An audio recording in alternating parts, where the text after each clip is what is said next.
The SM-6 interceptor bursts from its vertical launch cell and climbs at nearly 2,400 miles per hour. A few moments later, its proximity fuse activates, sending a cloud of tungsten fragments outward and tearing through a fiberglass target just 3 meters away. But inside the Combat Information Center, the celebration lasts barely a second. The radar display is not clearing. It is getting more crowded. One successful intercept means little when 999 more threats are still on the way. Iranian forces are leading with their lowest-cost technology, 1,000 drones, each priced at under $20,000, racing across the water. Alone, each one is unimpressive. Together, they become a moving wall of interference built to overwhelm even the most advanced fleet on the planet.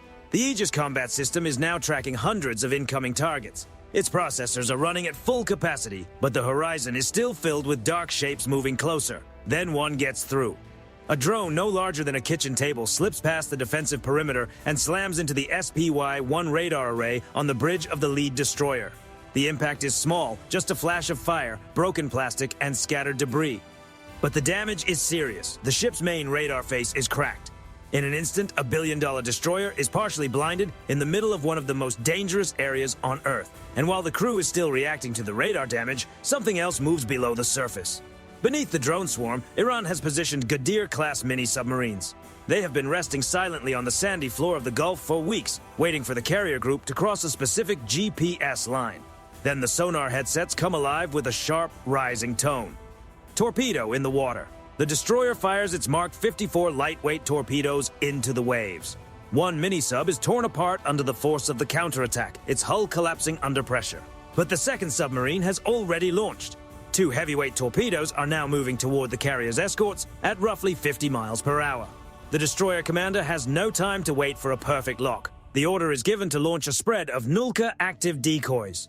These rocket-powered systems hover above the ocean, copying the electronic signature of a much larger ship. The incoming torpedoes lose their target. One turns away and goes off in open water. The second is intercepted mid-course by an anti-torpedo defense system, struck directly before it can reach the escort screen. This is the central problem. The United States is using advanced, expensive precision systems against low-cost, mass-produced pressure. The opponent is not acting randomly. They understand they cannot match American technology directly, so instead, they are trying to overwhelm it with numbers, timing, and constant pressure. But the carrier group does not turn back. The engines of the USS Gerald R. Ford surge forward. The carrier and its escorts continue steaming toward the Iranian coast. To commanders watching from Iranian control rooms, it looks almost impossible to understand. The carrier is entering the narrowest part of the strait, where the water is shallow, the coastline is close, and hidden launch sites may be waiting. Then, deep beneath the Zagros Mountains, the ground begins to shift. Massive hydraulic lifts groan under the weight of solid steel. These are the so-called missile cities, vast tunnel networks carved deep into the rock, sheltering thousands of ballistic missiles. Among them, the Fateh 110 is the workhorse. It is a solid fuel missile built for accuracy, able to reach a target with surgical precision from roughly 180 miles away. Iran's strategy is straightforward: saturation dominance. Their goal is to turn the Persian Gulf into a trap, where sheer volume and layered pressure can overwhelm even the strongest naval force. They are waiting for the carrier group to enter what they believe is the dead zone, the point where turning back is no longer simple, and coastal systems have the best possible chance of scoring a direct hit. But there is another factor moving against the fleet: time. Under the War Powers Act, the clock is almost expired. Day 59, 23 hours, and 45 minutes. Iranian commanders know the legal timeline well. They believe that in 15 minutes, the United States will be forced to pause combat operations. In Tehran, victory broadcasts are already being prepared. From their point of view, they have won the political battle without even needing to launch their heaviest weapons. But they have not heard the B-1B Lancer. High above the clouds, far beyond the reach of Iranian air defenses, the heavy bomber opens its internal bays. It is not carrying ordinary gravity bombs. It is carrying Dark Eagle. Dark Eagle is a long-range hypersonic weapon, moving at more than 3,800 miles per hour. That is faster than a rifle round, fast enough to cover the distance from New York to Washington in under 4 minutes. Traditional radar struggles to track it because the plasma around the weapon can disrupt radio waves.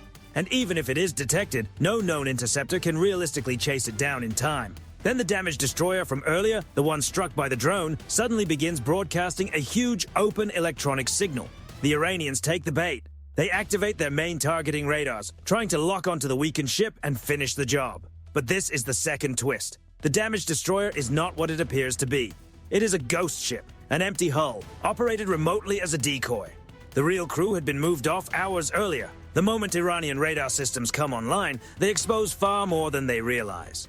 Their signals reveal the precise locations of ventilation shafts, structural access points, and geological weak spots connected to the underground missile cities. Above them, F-35C Lightning II aircraft collect every signal. Their sensors build a map of the mountain from the inside out. They identify cracked granite, hidden air intakes, and the systems that keep thousands of personnel supplied below ground. In trying to target the decoy, Iran has revealed the entrance points to its most protected network. Then the Dark Eagle weapons are released. They do not aim at the bunker doors. Those entrances are protected by massive layers of reinforced steel and concrete. Instead, the hypersonic weapons aim higher, toward the mountain peaks themselves. As Dark Eagle drops back into the lower atmosphere, the air around it roars under extreme speed. It descends almost vertically at several times the speed of sound. 6 impacts arrive at nearly the same moment. The force is like a runaway freight train striking a stone wall at full speed, only the wall is hundreds of feet of solid granite.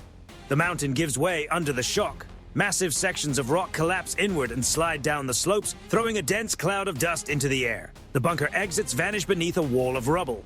The 4,000 missiles are not physically destroyed. They are still inside, still positioned on their launch systems, still technically intact, but now they are buried behind nearly 200 feet of shattered rock and collapsed earth. The missile cities have been turned into sealed underground chambers. Iranian commanders stare at their monitors as camera feeds cut out one by one. Their forces inside the mountain are still there, but they can no longer affect the battle. They are trapped beneath the rock with no clear exit and no way to launch. Then, as the dust cloud begins to settle, a fresh alarm cuts through the carrier's command center.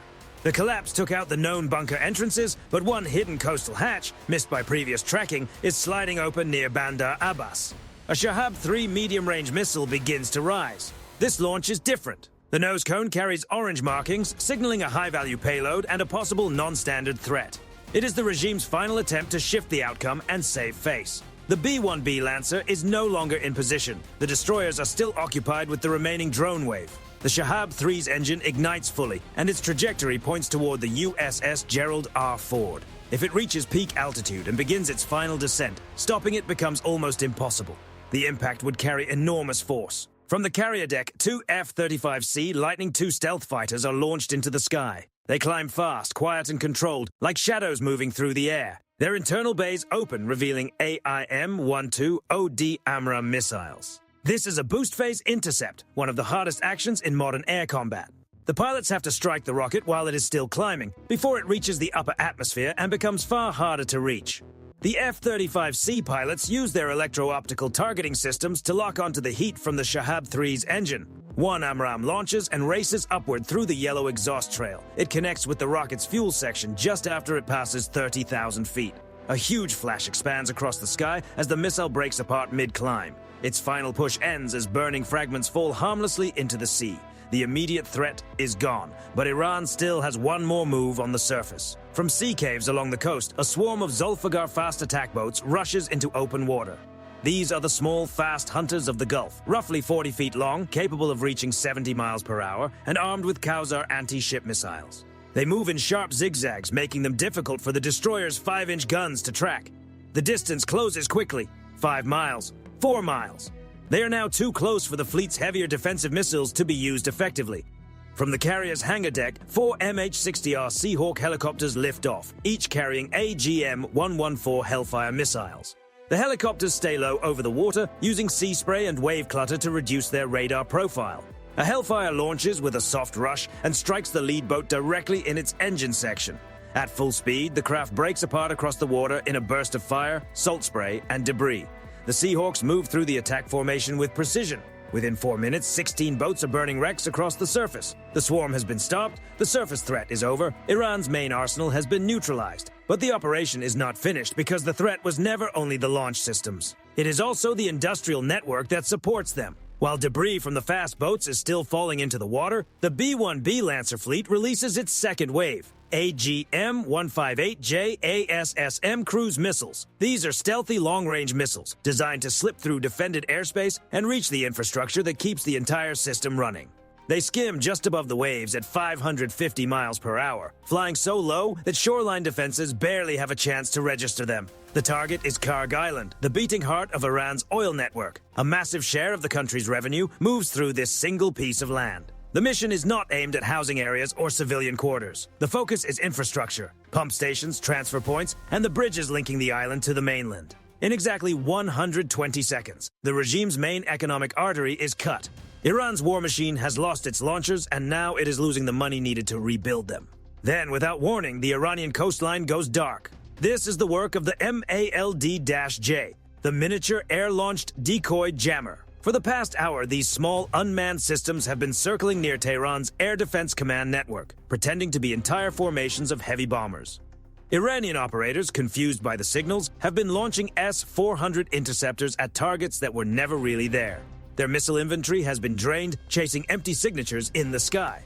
Now the MALD-J changes roles. It switches from decoy mode to jammer mode and floods the air with electronic interference, overwhelming the fragile links inside Iran's command and control network. In moments, the entire military system is cut off. Units are no longer operating as one force. They are isolated pieces, unable to communicate clearly and unable to build a reliable picture of what is happening around them.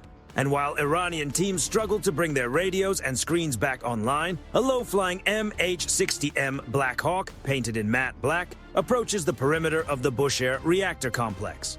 Special operations teams drop to the ground. They move quickly, using cutting tools and silent drills. For 6 months, they trained for this exact moment on a full-scale mock-up in the Nevada desert. Every hallway, every entry point, every delay has already been rehearsed. They move past Iranian guards who are staring at silent phones and dark monitors. The objective is not to level the facility. The objective is control. Inside, the team locates the sealed containers holding enriched material. The goal is to remove the most dangerous piece from the board permanently. The final sound of the night is not another launch. It is the heavy click of a lead-lined container locking shut inside the helicopter. The enriched material is physically taken away. The shield Iran believed would protect its entire strategy is gone. As the sun rises over the Persian Gulf, the battlefield has completely changed. The 1,000-drone swarm is now scattered debris sinking beneath the waves. The missile cities are silent underground chambers sealed beneath millions of tons of collapsed mountain rock. Karg Island is offline, its pumps frozen, and its bridges cut. By day 60, minute 0, the blockade is broken. Iran's naval force has been reduced to scattered wreckage. The shape of control in the Persian Gulf has shifted overnight. The strait is open. But before you go, there is one detail about Dark Eagle that almost nobody talks about. Most people imagine that a missile needs a massive explosive charge to be powerful. Dark Eagle does not. In many versions of the strike, the warhead does not need a traditional explosive at all. Its force comes from movement. When something that heavy comes down at more than 5 times the speed of sound, traveling over 3,800 miles per hour, physics becomes the payload. The impact alone can shake the ground like a localized earthquake. Think about what that means. A dense metal body striking a mountain at that speed can deliver an enormous amount of energy without radioactive material and without long-term contamination. The weapon that sealed 4,000 launchers did not need to blast through every door. It used the mountain itself to finish the job. And if a military can shift the earth enough to seal an entire underground network without relying on a traditional explosive charge, the real question becomes much larger. What else is no longer out of reach?